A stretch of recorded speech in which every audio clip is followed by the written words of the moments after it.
자, 여러분들 저번 시간에 이어서 42페이지 펴시면 돼요. 42페이지.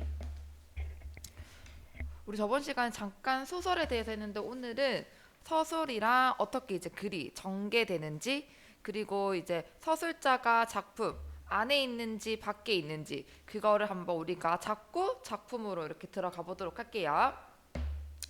자, 일단은 서술이 뭔지 한번 볼게. 서술. 자, 여기 의미 보면 서술자가 동그라미하고 줄쳐 이야기를 풀어나가는 방식, 즉 위에다가 적어도 돼요. 전개 방식. 문제에는 소설의 전개 방식으로 적절한 것 이렇게 나오거든요. 그래서 이렇게 선생님이 쓰는 거 그대로 동그라미하고 밑줄 그으시면 돼요. 자, 기능을 한번 볼게요. 서술 방식을 통해 인물에 대한 서술자의 태도, 그 다음에 주제를 드러내는 방식. 그러니까 서술자의 태도라는 거는 그 어떤 인물에 대해서 긍정적인지 또는 부정적인지 이거를 우리가 잡아보는 겁니다. 자, 그래서 서술 방식에 따라서 사건 진행 속도가 빠를 수도 있고 빠름 또는 느릴 수도 있어. 어떤 게 빠르고 어떤 게 느린지는 다 이따가 보도록 할게요. 자, 문체나 어조는 우리 저번 시간에도 한번 했는데 목소리.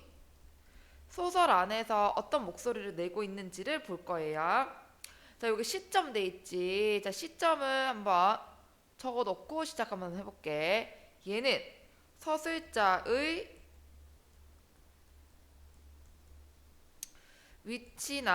위치와 관점.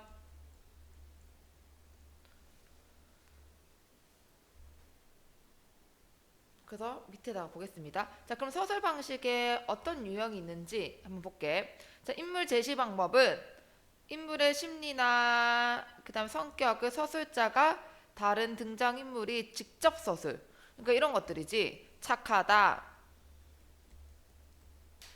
나쁘다. 이렇게 대놓고 그 인물에 대해서 착하다, 나쁘다라고 이야기를 해주는 거야. 자, 그리고 인물의 이제 행동 묘사, 그 다음에 대화를 통해 간접적으로, 그러니까 이제 이 사람이 만약 뭘 먹고 있는 거, 제가 지금 입을 오물오물 거리면서 얘기하고 있네.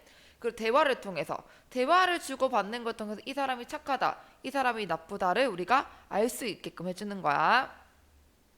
자, 그 다음에 사건 전개 방법의 순행적은 우리 지금 현재는 순행적 흘러가고 있어요. 뭐 과거에서 현재 그리고 미래 이렇게 차례대로 나가는 걸 얘기합니다. 그럼 역순행은 뭐서 거꾸로 가면 돼. 거꾸로.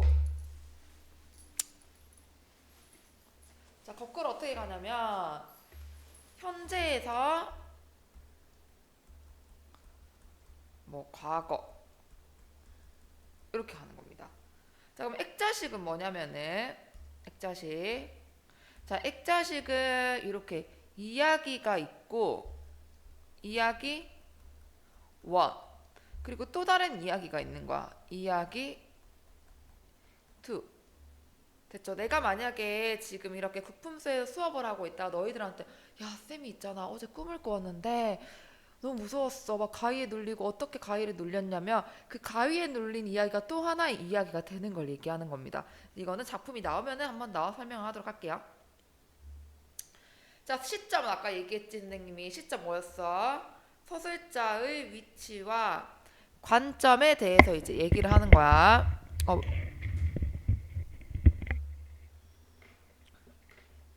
자, 그 다음에 표현 기법은 뭐 요약적 제시. 요약적 제시가 뭐냐면은 인연이 지났다.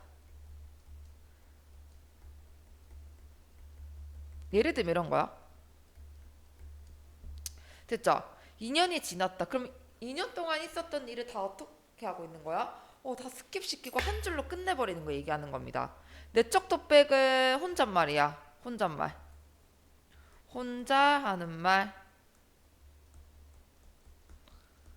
의식의 흐름은 나중에 요거 조금 어려워서 작품이 나오면 설명을 할게요. 서술자의 개입은 저거 주로 고전 소설에서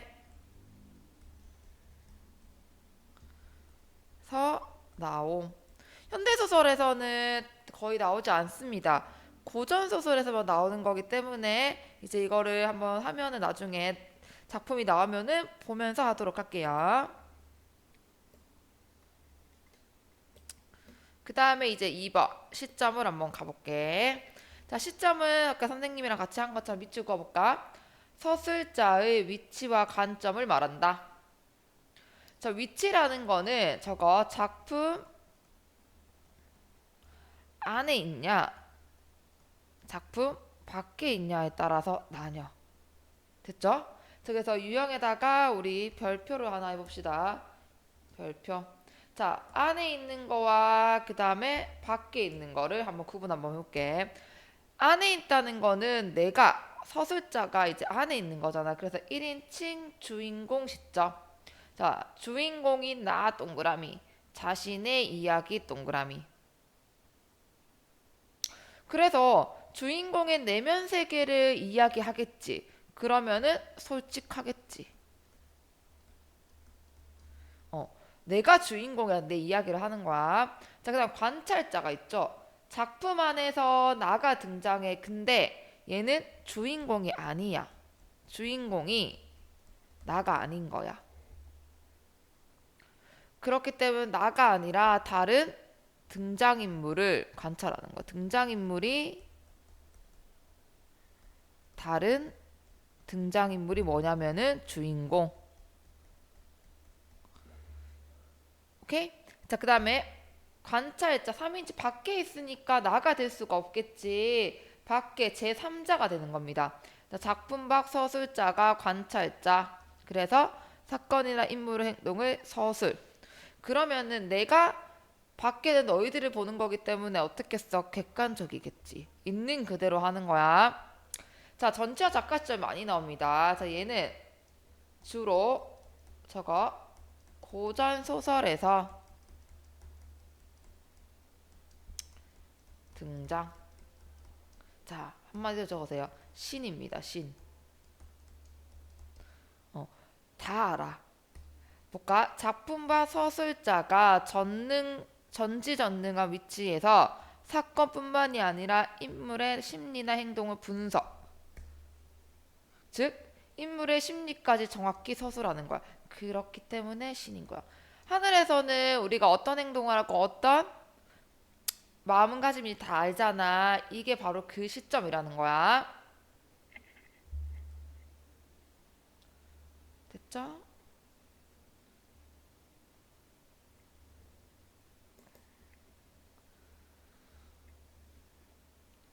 그 다음에 이제 세 번째 문체 가볼게요.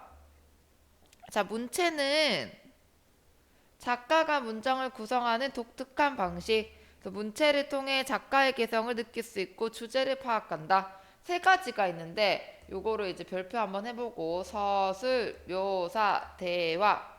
자, 서술은 인물, 사건, 배경 등을 직접적으로 설명. 그래서 다른 말로 해설적, 요약적. 그러니까 예를 들면은 이런 거야. 미영이는 예쁘다. 3년이 지났다. 됐습니까? 그러면은 미연이는 예쁘다라 미연이는 눈도 크고 코도 오똑하고 입도 작다 이것보다 미연이는 예쁘다가 더 짧게 느껴지죠. 그 3년이 지났다 보다 내가 1년 전에 이런 일이 있었고 2년 전에 이런 일이 있었고 한 달 전에 이런 일이 있었어 이것보다 더 짧게 느껴지잖아. 그래서 아까 전에 선생님이 얘기한 것처럼 얘는 어떻냐면 서술을 사건 전개 속도가 빠릅니다. 그래서 그 서술 전개 방식에 요렇게 많이 나와. 그래서 밑줄 친 부분이 서술이 돼 있는지 또는 묘사로 되어 있는지 대화로 되어 있는지 보셔야 돼요. 그 다음 묘사는 뭐 인물 서술자가 가로 열어 인물 사건 배경 그림을 그리듯 표현. 그래서 감각적. 쌤이 이야기한 거야. 미연이는 코도 오똑하고 눈도 예쁘고 입술을 앵두 같고 되게 그림이 우리 얼굴 속에 머릿속에 그려지잖아. 이런 것들이 얘기하는 겁니다. 자, 대화는 당연히 우리가 알고 있는 거지. 너와 내가 주고받는 거. 그러면 이 두 가지 묘사나 대화는 글의 길이가 길어질 수밖에 없겠지. 그러면 사건 전개 속도가 어떻다? 그렇지. 위에 서술보다는 느리다.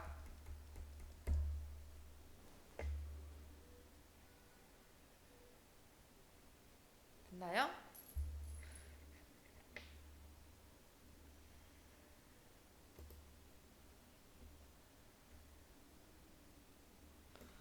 자, 그러면은 요거 한번 해봅시다, 우리. 저번 시간에 한 건데 한번 복습을 해볼게요. 기억이 나시려나?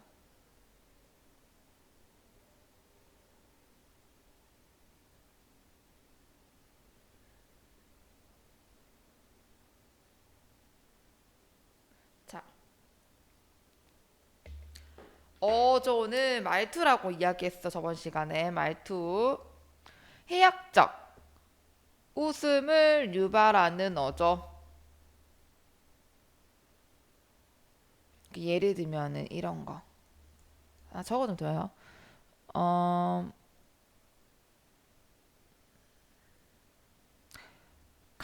밥 먹는데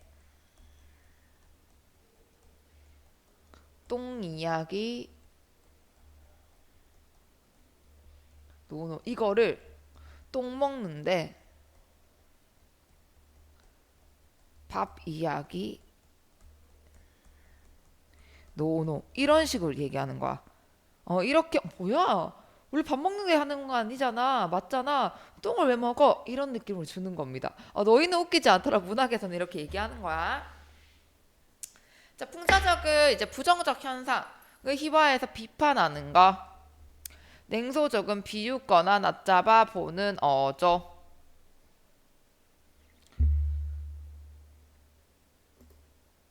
자, 표현기법은 우리가 했습니다. 방금 그죠? 그래서 볼게. 요약적 제시. 3년이 지났다. 이렇게. 그래서 간추려 전달. 내적 독백은 인물이 자신의 내면을 직접 나 슬프다라고 이야기하는 거야. 자, 의식의 흐름 기법은 나중에 하겠습니다. 아시겠죠? 서술자의 개입은 서술자가 인물의 언행이나 사건 등의 자신의 견해를 직접 드러내는 방식. 고전소설. 그 쌤이 얘기했죠. 고전소설에 주로 나타나는. 예를 들면 저 양반. 예를 들면 이런 거야. 거동보소. 걸음걸이야. 그니까 양반이 걷고 있는데 뭔가 마음에 들지 않던지 아니면은 우스꽝스러워가지고 서술자가 밖에서 이제 서술자의 개입은 전지적 작가 시점에서 나오는 거야. 그러면 서술자가 밖에서 근질근질한 거야. 그 모습을 보고 쟤 거동 봐 라고 목소리를 작품 안에 넣어버리는 겁니다. 아시겠죠? 그럼 밑에 한번 해볼까? 자, 밑에 답은 있지만 같이 한번 해볼게요. 서술 방식 중 서술자가 인물의 언행 등에 대해 자신의 견해를 직접 드러내는 방식 서술자의 개입. 자, 3인칭 관찰자는 작품 안에 있어요? 아니지. 제3자니까 밖에 있어야지. X. 서술자가 대상을 그림을 그리듯이 묘사.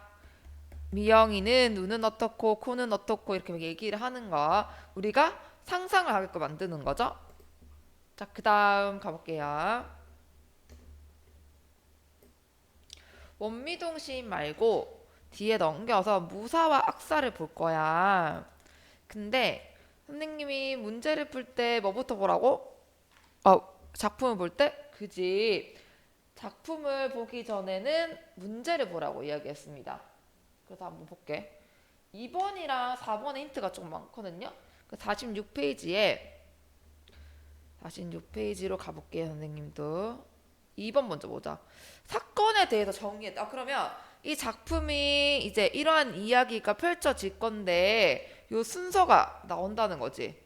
거사, 그 큰 일, 뭔가 큰 일들을 얘기하는 거야. 큰 일을 계획하고 그 거사가 실패를 했대. 큰 일이 조선 만세를 외쳤대. 조선 만세. 자, 그러면은 뭐겠어? 이거 왠지 일제강점기 때 우리가 대한민국 만세 이런 느낌으로도 볼 수도 있겠고, 그치? 한번 예상을 해보는 거야. 일본 만세, 대동아 만세, 뭐 이렇게 내용이 전개가 된대요. 그 다음에 볼게요. 4번 볼게요. 4번. 자, 4번은 위 작품에는 정의의 목소리를 내야 할 때, 자, 중요한 거 나오네. 정의의 목소리를 내야 할 때는 침묵하다가 뒤늦게 자신의 책무를 다하는 것처럼 행동되어 있다. 그치?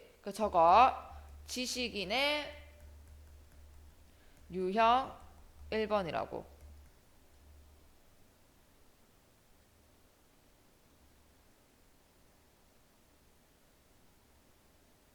이게 이제 우리 작품에서 누구로 나오냐면 삼류무사. 그러니까 이름 없는 이제 무사, 이렇게 칼 들고 싸우는 일규를 이제 이야기할 겁니다. 그 다음에 이념을 따르기보다는 생활에서 생계를 유지하는 지식인 딱 밑줄. 자, 지식인의 유형 2라고 해보세요. 2. 얘는 이제 악사, 기범, 우리 연주하고 그런 사람들. 작가는 보면 이렇게 얘기해. 이런 것들을 통해서 작가는 역사적 상황에서 현실에 참여해 적극적이지 못한 이들의 무책임한 태도를 비판하고 있대. 됐으니까 이게 그럼 뭐겠어? 주제겠지. 여기에 맞춰서 이제 볼 겁니다. 됐죠? 그러면은 다시 작품으로 한번 가볼게.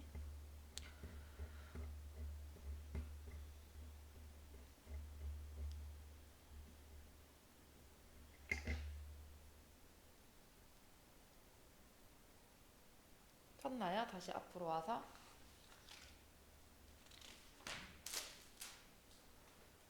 무사와 악사.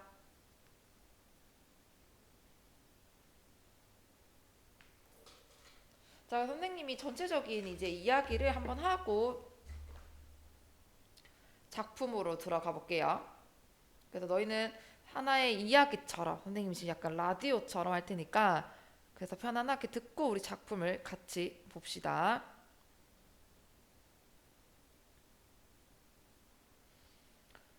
자, 여기에서 이제 나가 나오는데 나가 정동근이라는 애가 나올 거거든요.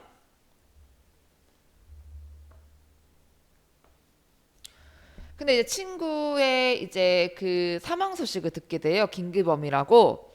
그래서 기범의 친인척을 찾기 위해서 그의 고향으로 이제 자기 친구가 이제 죽었으니까 그거를 이제 친인척들을 찾기 위해서 들어갑니다. 자, 그런데 이제 기범이는 그 죽은 나의 친구인 기범이는 어렸을 때 굉장히 똑똑하고 뛰어난 재능을 가졌어. 그래서 정확하고 빠르게 현실을 판단하고 대처하는 인물이었고, 그래서 일본 시절 동지들과 그 나 정동근은 학도병의 이제 막 회장에서 만세를 부르자는 거사를 계획하게 돼. 아까 우리 문제 나왔지? 그래서 이때 이제 기범은 조선 만세, 일본 만세, 대동아 만세 3창을 하면서 동지들의 체면도 살리고 감옥행도 막아주는데. 그래서 해방이 되고 나서 기자가 됐어, 기범이는. 근데 친일 행위자를 옹호하는 기사를 썼다가 테러를 당하게 되는 거지. 또 다른 친구인 오일규가 이제 국회의원으로 출마를 해요. 근데 그때는 이제 기범이가 그의 선거를 막 이렇게 돕다가 상대방 후보에 매수되어 상대방 후보한테 이제 뭐 돈이라든지 뭐든 이렇게 매수가 되어서 그 자기 친구가 의원에 나가는 거를 도왔다고 했죠. 배신하고 그래서 일규와 기범은 이렇게 절교를 하게 돼. 그러던 중 일규가 갑자기 교통사고로 당하게 되자 기범이가 기범이랑 이제 나는 그의 장례식 그 일규 의원으로 나갔던 그 친구의 장례식장에 제외를 돼가지고 일규에 대한 생각 차이로 말다툼을 하게 된대. 그러면서 그 후 기범 역시 자취를 감추고 시골로 돌아와서 황도인이라는 호칭으로 마을 사람들한테 헌신을 하다가 10년 후에 시간이 지나요. 나를 찾아오는 길에 교통사고를 당하면서 죽게 되는 이야기입니다. 되셨죠? 다음 보겠습니다. 무사와 악사.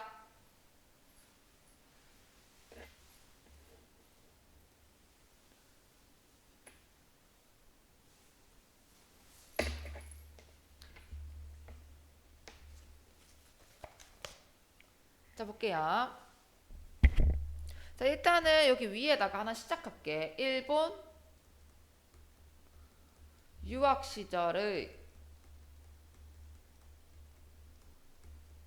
일화. 자, 볼게. 그들은부터 가로 한번 열어볼까? 그들은 팥죽 같은 땀을 흘리며 하나같이 고개들을 숙인 채 누구 하나 입을 열지 않았다까지 가로 닫아. 그러니까 이제 이야기한 것처럼 만세를 부르기로 했지만 아무도 실행하지 않은 겁니다. 그 거사에 대해서. 자, 마치 꾸중 듣는 아이들처럼 그들의 표정에는 공포와 불안만이 가득 차 있었다. 자, 내 몸에서 갑자기 모든 불안이 썰물처럼 빠져나갔다. 자, 줄칠게요. 목을 조르던 공포와 긴장이 뜻밖에도 아주 빠르게 안도와 기쁨으로 변해가기 시작했다. 딱 밑줄. 그러니까 지금 만세를 부르지 못했는데도 오히려 안도감을 느끼고 있는 거야. 나는 만세를 부르자는 거사가 실패했다고 느끼자 오히려 안도감을 느낌. 그죠? 그러니까 거사는 실패했다라고 이제 이야기하고 있는 거야. 뭐 지워졌네.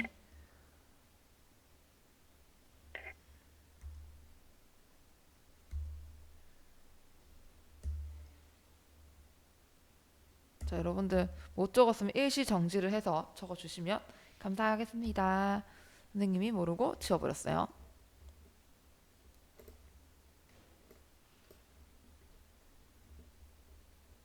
자, 그 다음 계속 볼게.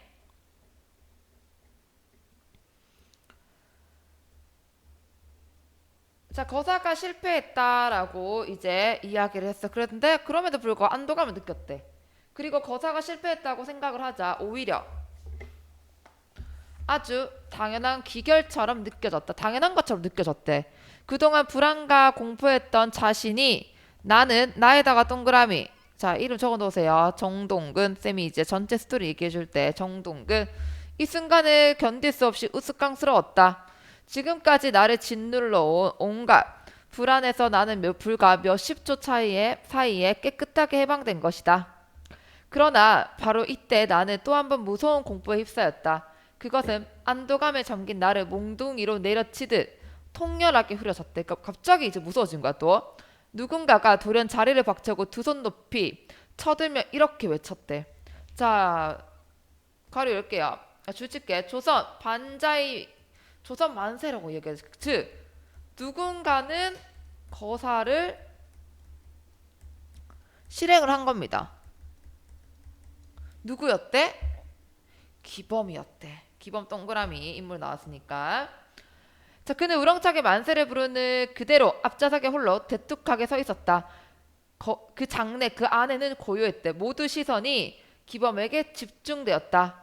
학생들도 주치께야 고관들도 헌병들조차 넉나간 표정으로 기범의 얼굴을 쏘아볼 뿐이었다. 딱 밑줄 뚫어지게 쏘아볼 뿐이었다. 그러니까 지금 사람들 앞에서 일본 애들 앞에서 이렇게 얘기하니까 다들 뻥진 거야. 믿을 수 없기 때문에.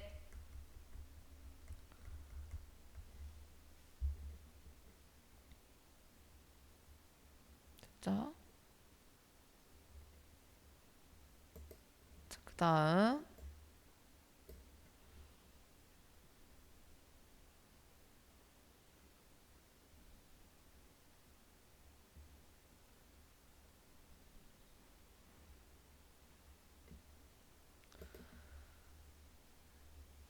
자, 그것은 무서운 폭풍을 내포한 폭발 직전의 서늘한 침묵이었다. 침몰하는 배 위에 올라탄 듯한 한 번씩 낭패스러운 삭막한 침묵이었다. 시간이 흘렀다. 아주 긴 시간인 것 같고 아주 짧은 시간인 것도 같았다. 식장부터 이제 가로 열게요.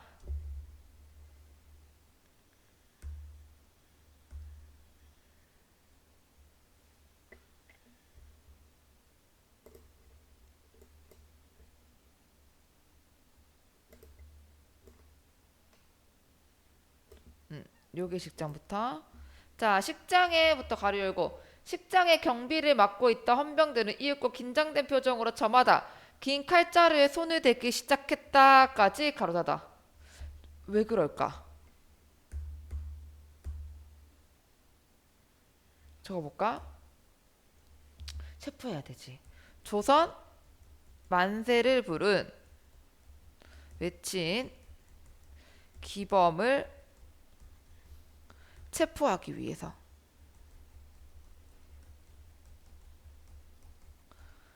자, 그들은 기범이 또 한 번 소리치며 식장의 당장에 그를 체포할 듯한 험악한 기세였다. 그런데 이때 뜻밖에도 기범의 두 팔이 다시 번쩍 위어 쳐들었다. 그 보기에서 이번에 나왔어. 니번 반자 1번 만세. 침묵은 계속되었다. 헌병들은 칼자루에 손을 댄 채 여전히 기범을 쏘아보고 있었고 기범은 이번에도 만세 후에 여전히 앞좌석에 꼿꼿하게 서 있다. 그러나 이번 침묵은 아까와도 약간 성질이 달랐다. 식장에 참석한 모든 사람들은 이번에는 긴장 대신 묘한 의문에 사로잡혔다. 서로 상반되는 입장들에 놓여있지만 그들은 기범을 향해 똑같은 질문을 하고 있는 것이다. 왜 너는 조선 만세를 부르니에 뒤따라 일본 만세를 불렀는가? 너의 만세는 무엇인가? 너는 대체 어느 편인가? 그러나 이 의문도 뒤따라 곧 해답을 얻었다. 기범이 다시 두 팔을 들고 제3의 만세를 외쳤기 때문이다. 다이토와 반자의 대동아 만세. 식장을 지배해온 막히던 숨막히던 긴장은 이 세 번째 만세로 깨끗이 해소되었다. 그는 네모할게요. 그는 첫 번째 만세 딱 네모. 자, 저거 만세 거사를 계획한 동지들의 체면을 세워줌.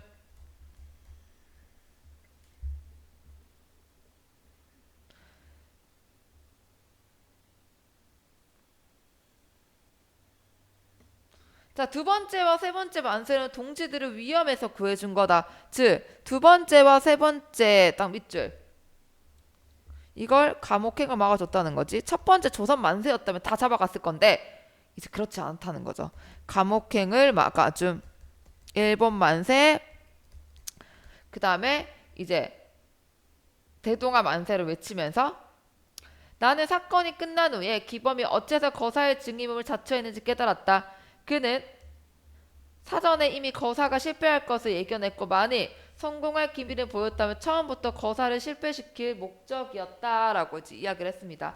그 다음 계속 볼게요. 중력 부분 줄거리.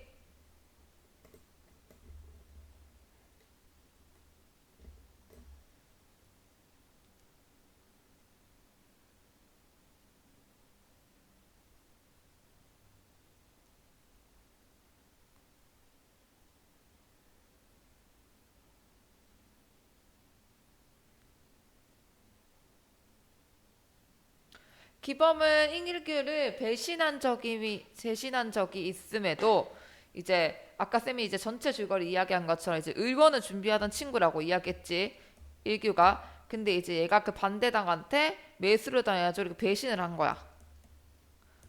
그치만 그리워서 나타났어.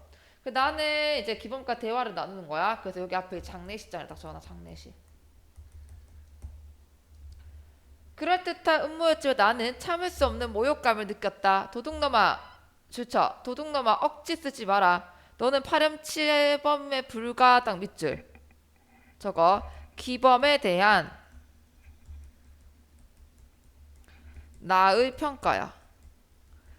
너 파렴치하고 도둑놈이잖아. 일규는 전신으로 세상을 산 놈이다. 온몸으로 세상을 살았다고 이제 내가 이야기했어. 아무리 네가 잡아 흔들어도 일규는 절대로 쓰러지지 않는다. 천만에 나는 안다. 그놈은 동그라미 할게요. 운 좋은 삼류무사 일규. 그러니까 이제 기범이 이렇게 얘기하는 거야. 불가했다. 뽑아본 일 없니 칼을 차고 질 수 없는 전쟁만 멋들어지게 해온 놈이다. 밑줄. 뽑아볼 일 없니 그 무사라면 칼 들고 싸워야 되는데 그렇지 않고 칼 잡고 멋만 낸 놈이야 라고 이야기를 한 거야. 기범이 일규를 삼류무사라고 표현한 이유.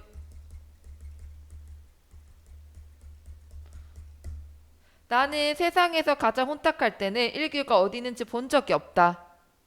그놈이 칼을 뽑았을 땐 누군가가 위기를 제거해 세상이 더없이 편해진 후다. 그러니까 칼을 뽑아야 할 때 뽑지 않았다는 거지.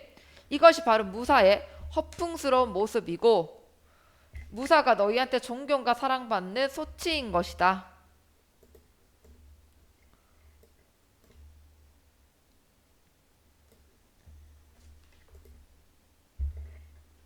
그러니까 이제 일규는 기범이가 봤을 때는 칼을 진짜 뽑아야 할 땐 뽑지 않았다라고 이야기를 하고 있는 거야. 그래서 너희한테 존경과 사랑받는 소치인 것이다. 뭐 이런 일로 이런 앞에 이런 모습으로 어떤 까닭으로 생긴 일. 소치는 어떤 까닭으로 생긴 일. 뭐 이런 의미로 보시면 돼요. 자, 너는 그럼 그런 일기를 왜 허공에서 찾냐? 너는 왜 찾아? 그러면은 네가 배신해놓고 라고 이야기하는 거지. 적어볼게요. 일규를 배신한 기범이 일규를 찾자 화를 냄. 왜 일규가 없어진 지금 살맛이 없다고 하는 거냐? 세상은 주인이 필요하다. 강대 같은 주인 말이다. 무대에 누군가 있어야 할 것이 아니냐? 무대를 비워줄 순 없지. 자, 그래서 동그라미에 무대를 비워줄 수 없지 않냐? 결국에는 뭐가 필요하다? 누군가는 광대 역할이 필요하다. 광대 역할을 해야 함. 내가 일기를 필요로 하는 것은 그 녀석의 무대에서 너희들이 살아가는 간판 구실을 잘했기 때문이다. 좋다. 네 쪽은 그렇다 치자. 하지만 일기 쪽에서 왜 너를 필요한다는 얘기지? 무사가 칼을 차고 지나가면 그 뒤에는 그를 칭송할 악사, 음악을 하고 연주해주는 사람이 필요하다. 같이 허리에 절그럭거려서 무사는 자기 입으로 자찬해 자기를 칭찬하는 노래를 읊을 수가 없다. 악사는 바로 이런 데를 대비했다가 무사의 눈짓이 날아올 때 재빨리 악기를 꺼내 황홀한 음악을 탕금하는 것이다. 연주하는 것이다. 이것이 바로 주저 무사와 악사가 서로를 경멸하면서도 싫어하면서도 사이좋게 살아가는 우정이다. 딱 밑줄. 이게 무사와 악사의 관계라는 거지. 너는 그럼 무사 뒤에서 무슨 즐거움으로 세상을 사는 거냐라고 물었어. 자, 가로 열어. 즐거움이라고? 우리에겐 아프지 않고 배고프지 않은 것이 즐거움이다. 딱 밑줄. 그러니까 아프지 않고 배고프지 않은 거야. 굶지 않는 게 행복이라고 얘기하는 겁니다. 즉 이런 이념보다는 생각보다 이념 또는 뭐 정치적인 이제 생각이죠. 이념보다는 생계 유지가 그 아까 보기에서도 있었지. 문제 4번에 우선인 지식인.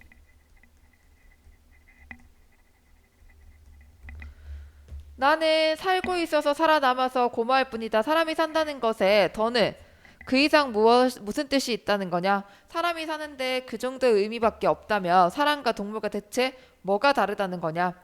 니놈의 그 추잡한 행각들을 변호하기 위해 너는 너 자신의 사는 의미까지 죽일 셈이다. 네 말은 순서가 틀렸다. 사는 의미를 죽이기 위해 나는 지금까지 열심으로 살아왔다. 세상은 서푼어치 밥이나 먹여주고 우리한테 너무 많은 고통들을 강요한다. 너도 정신이 올바로 박혔으면 네 과거를 한번 들여다봐라. 그래서 요 부분 밑줄 칠게요. 일제시대부터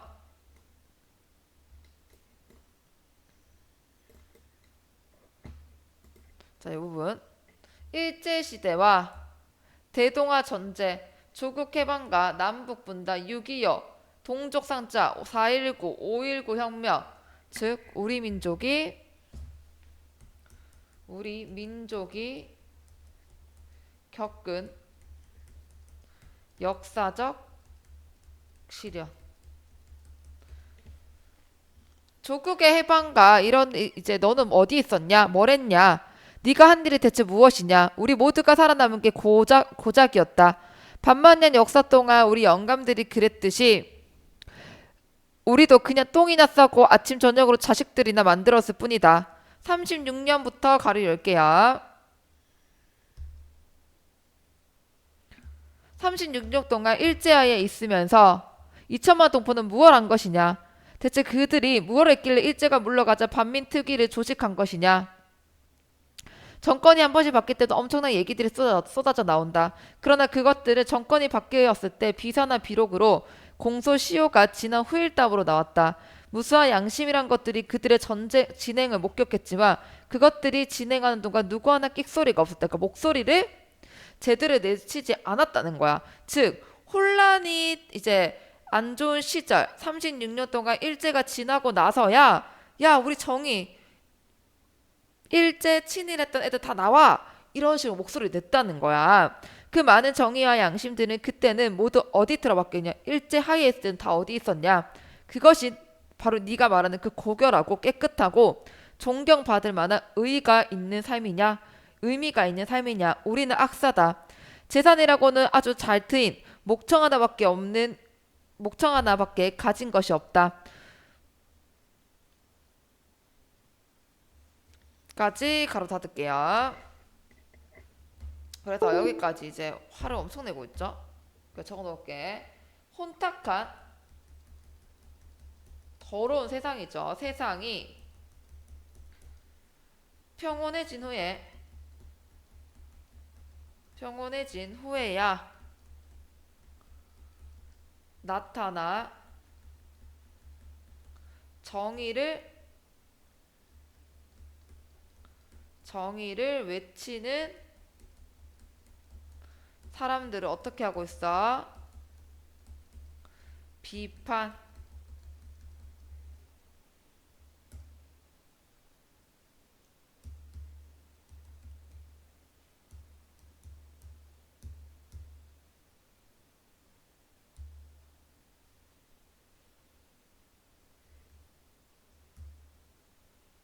그래서 혼탁한 안 보이나요?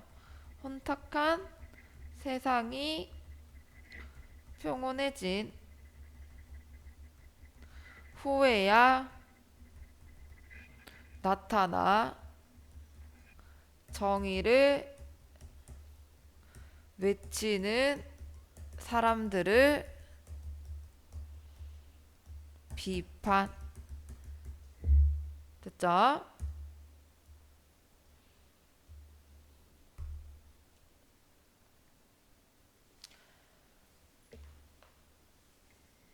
자, 그래서 무사님들의 작업을 할 때 우린 뒷점에서 일한다. 쏙 하고 소리나 쳐주면 되는 거다. 배고프지 않고 아프지만 않으면 그것이 바로 우리들이 사는 즐거움이 되는 것이다 라고 이제 바람직하지 못한 지식인에 대해서 이렇게 비판하는 작품이죠. 자, 그러면은 이렇게 밑에 다음 페이지 넘겨가지고 이제 문제를 풀어봅니다. 문제를 풀고요. 이거 일단 일시정지하고 문제를 풀어볼게요. 풀고 다 한 사람은 다시 일시정지를 풀었다가 선생님 설명을 듣고 오답을 합니다. 자, 윗글에 대한 설명으로 적절한 거. 서술자가 바뀌지는 않죠. 그 서술자가 일단은 이 작품 같은 경우에는 안에 있어, 밖에 있어. 그렇지, 나가 나오지. 그치, 1인칭. 근데 나의 이야기를 하는 게 아니라 기범이의 이야기를 하고 있지. 그러면은 뭐가 돼? 1인칭 관찰자야.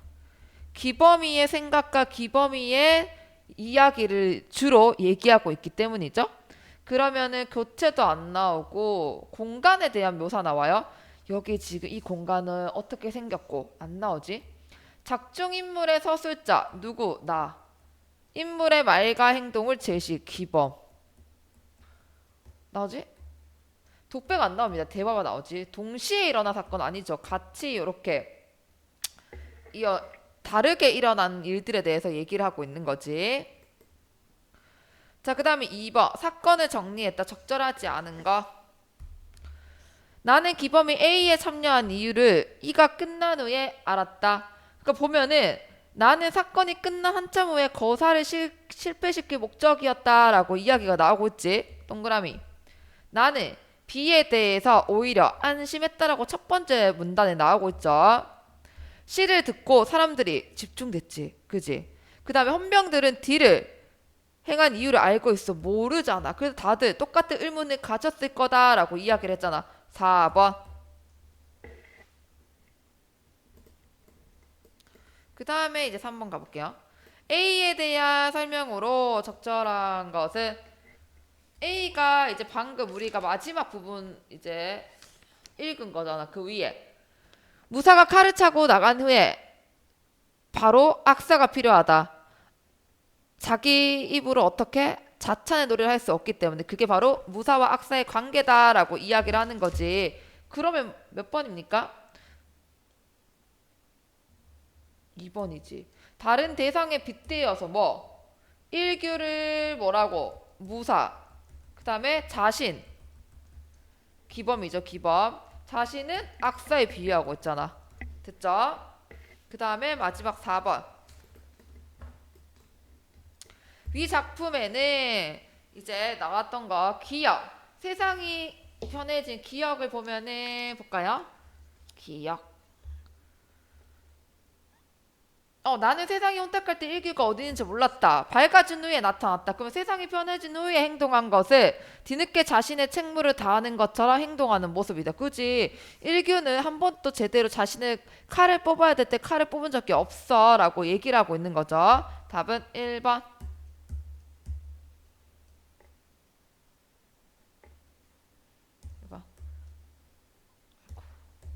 1번. 됐죠? 자, 그러면은 이제 다음 영상에서 계속해서 이어가도록 할게요. 고생했어요.